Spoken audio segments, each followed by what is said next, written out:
நமது ஸ்ரீ யோகமாயா புவனேஸ்வரி பீடத்தில் இப்பொழுது ஸ்ரீ ராஜ வாராகி தேவி கொலுவீற்றிருக்கும் திருமண்டபம் உருவான ஸ்தல வரலாறு. ஸ்ரீ ராஜ வாராகி தேவி இப்போது கொலுவீற்றிருக்கும் திருமண்டபமானது 30 ஆண்டுகளுக்கு முன்னதாக பரமஹம்ச ஸ்ரீ புவனேஸ்வரி சுவாமிகளால் ஆகம விதிப்படி உருவாக்கப்பட்ட பீடத்தின் முதல் ஹோம குண்டமாகும்.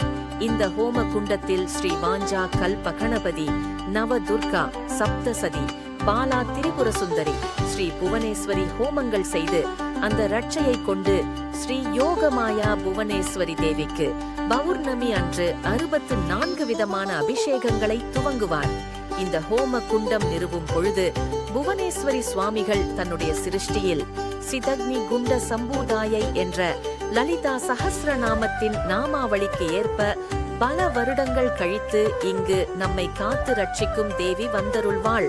அந்த தேவி வரும் பொழுது யோகமாயா பீடம் மேலும் புத்துணர்ச்சி பெறும் என்று சுவாமிகள் தன்னுடைய சீடர்களிடம் கூறியது குறிப்பிடத்தக்கது. ஆனால் அப்போது அது எந்த தெய்வம் என்று அவர் குறிப்பிடவில்லை. ஸ்ரீ புவனேஸ்வரி சுவாமிகள் சமாதி நிலை அடைந்து பல வருடங்கள் கழித்து அவரது 94வது பிறந்த ஆண்டின் பொழுது ஸ்ரீ பரத்வா சுவாமிகள் மற்றும் அவரது பாலிய சீடன் கனவில் தோன்றி அந்த இடத்தில் அன்னை வாராகி தேவி பிரதிஷ்டை செய்ய வேண்டும் என்று கூறினார்.